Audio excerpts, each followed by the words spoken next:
किसी शहर के रेलवे स्टेशन पर एक भिखारी रहता था। वो वहां आने जाने वाली रेलगाड़ियों में बैठे यात्रियों से भीख मांगकर अपना पेट भरता था। एक दिन जब वह भीख मांग रहा था तो सूट बूट पहने एक लंबा सा व्यक्ति उसे दिखा। उसने सोचा कि यह व्यक्ति बहुत अमीर लगता है, इससे भीख मांगने पर यह मुझे जरूर अच्छे पैसे देगा। वह उस लंबे व्यक्ति से भीख मांगने लगा। भिखारी को देखकर उस लंबे व्यक्ति ने कहा, तुम हमेशा मांगते ही रहते हो, क्या कभी किसी को कुछ देते भी हो? भिखारी बोला, साहब मैं तो भिखारी हूं, हमेशा लोगों से मांगता ही रहता हूं, मेरी इतनी औकात कहाँ कि किसी को कुछ दे सकूं। लंबा व्यक्ति बोला, जब किसी को कुछ दे नहीं सकते तो तुम्हें मांगने का भी कोई हक नहीं है। मैं एक व्यापारी हूं और लेन देन में ही विश्वास करता हूं। अगर तुम्हारे पास मुझे कुछ देने को हो तभी मैं तुम्हें बदले में कुछ दे सकता हूं। इतना कहने के बाद वह लंबा आदमी ट्रेन में बैठकर चला गया। इधर भिखारी उसकी कही गई बात के बारे में सोचने लगा। उस लंबे व्यक्ति के द्वारा कही गई बात उस भिखारी के दिल में उतर गई। वह सोचने लगा कि शायद मुझे भीख में अधिक पैसा इसीलिए नहीं मिलता क्योंकि मैं उसके बदले में किसी को कुछ दे नहीं पाता हूँ। लेकिन मैं तो भिखारी हूँ, किसी को कुछ देने लायक भी नहीं हूँ। लेकिन कब तक मैं लोगों को बिना कुछ दिए केवल मांगता ही रहूंगा। बहुत सोचने के बाद उस भिखारी ने निर्णय किया कि जो भी व्यक्ति उसे भीख देगा उसके बदले में वह भी उस व्यक्ति को कुछ जरूर देगा। लेकिन अब उसके दिमाग में यह प्रश्न चल रहा था कि वह खुद भिखारी है तो भीख के बदले में वह दूसरों को क्या दे सकता है। इस बात को सोचते हुए 2 दिन हो गए, लेकिन उसे अपने प्रश्न का कोई उत्तर नहीं मिला था। तीसरे दिन जब वह स्टेशन के पास बैठा हुआ था तभी उसकी नजर कुछ फूलों पर पड़ी जो स्टेशन के आसपास के पौधों पर खिल रहे थे।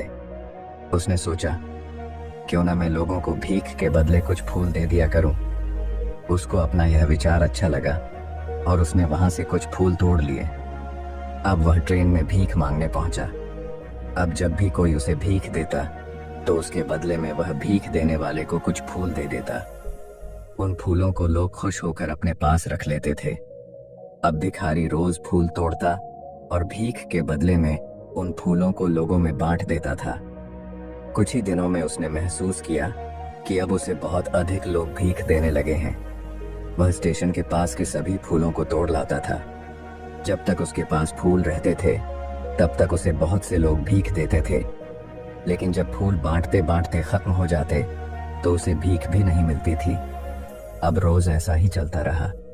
एक दिन जब वह भीख मांग रहा था तो उसने देखा कि वही लंबा व्यक्ति ट्रेन में बैठा है, जिसकी वजह से उसे भीख के बदले फूल देने की प्रेरणा मिली थी। वह तुरंत उस व्यक्ति के पास पहुंच गया और भीख मांगते हुए बोला, आज मेरे पास आपको देने के लिए कुछ फूल हैं। आप मुझे भीख दीजिए तो बदले में मैं आपको कुछ फूल दूंगा। उस लंबे व्यक्ति ने उसे भीख के रूप में कुछ पैसे दे दिए और भिखारी ने कुछ फूल उसे दे दिए। उस लंबे व्यक्ति को यह बात बहुत पसंद आई। वह बोला, वाह क्या बात है, आज तुम भी मेरी तरह एक व्यापारी बन गए हो। इतना कहकर फूल लेकर वह लंबा व्यक्ति अपने स्टेशन पर उतर गया। लेकिन उस लंबे व्यक्ति द्वारा कही गई बात एक बार फिर से उस भिखारी के दिल में उतर गई। वह बार बार उस लंबे व्यक्ति के द्वारा कही गई बात के बारे में सोचने लगा और बहुत खुश होने लगा। उसकी आंखें अब चमकने लगीं। उसे लगने लगा कि अब उसके हाथ सफलता की वह चाबी लग गई है जिसके द्वारा वह अपने जीवन को बदल सकता है। वह तुरंत ट्रेन से नीचे उतरा और उत्साहित होकर बहुत तेज आवाज में ऊपर आसमान की तरफ देखकर बोला, मैं भिखारी नहीं हूं, मैं तो एक व्यापारी हूं, मैं भी अमीर बन सकता हूं। लोगों ने उसे देखा तो सोचा कि शायद यह भिखारी पागल हो गया है और अगले दिन से वह भिखारी उस स्टेशन पर फिर कभी नहीं दिखा। लेकिन 6 महीने बाद इसी स्टेशन पर 2 व्यक्ति सूट बूट पहने हुए यात्रा कर रहे थे। दोनों ने एक दूसरे को देखा तो उनमें से एक ने दूसरे से हाथ मिलाया और कहा, क्या आपने मुझे पहचाना? दूसरा व्यक्ति बोला, नहीं, क्योंकि मेरे हिसाब से हम लोग पहली बार मिल रहे हैं। पहला व्यक्ति बोला, नहीं, आप याद कीजिए, हम पहली बार नहीं बल्कि तीसरी बार मिल रहे हैं। दूसरा व्यक्ति बोला, मुझे याद नहीं, वैसे हम पहले 2 बार कब मिले थे? अब पहला व्यक्ति मुस्कुराया और बोला, हम पहले भी 2 बार इसी ट्रेन में मिले थे। मैं वही भिखारी हूँ जिसको आपने पहली मुलाकात में बताया कि मुझे जीवन में क्या करना चाहिए, और दूसरी मुलाकात में बताया कि मैं वास्तव में कौन हूँ। दूसरा व्यक्ति मुस्कुराया और अचंभित होते हुए बोला, ओह, याद आया, तुम वही भिखारी हो जिसे मैंने एक बार भीख देने से मना कर दिया था और दूसरी बार मैंने तुमसे कुछ फूल खरीदे थे। लेकिन आज तुम ये सूट बूट में कहाँ जा रहे हो और आजकल क्या कर रहे हो? तब पहला व्यक्ति बोला, हाँ, मैं वही भिखारी हूँ, लेकिन आज मैं फूलों का एक बहुत बड़ा व्यापारी हूँ और इसी व्यापार के काम से ही दूसरे शहर जा रहा हूँ।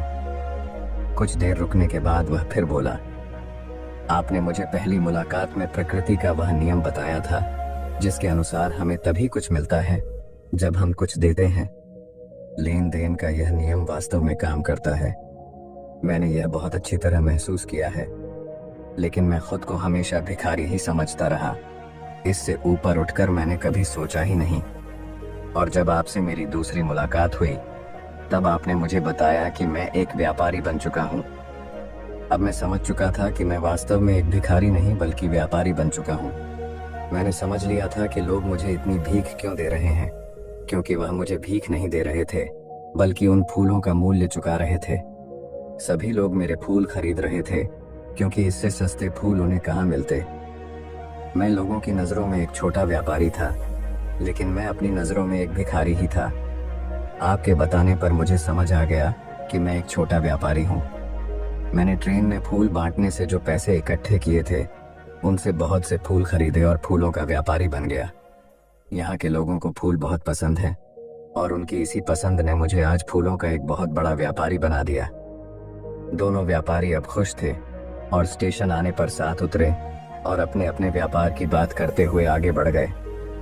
दोस्तों, इस कहानी से हमें बहुत कुछ सीखने को मिलता है। कहानी में लंबा व्यापारी गिव एंड टेक के नियम को बहुत अच्छी तरह जानता था। दुनिया के सभी बड़े व्यापारी इसी जीवन के नियम का उपयोग करके सफल हुए हैं।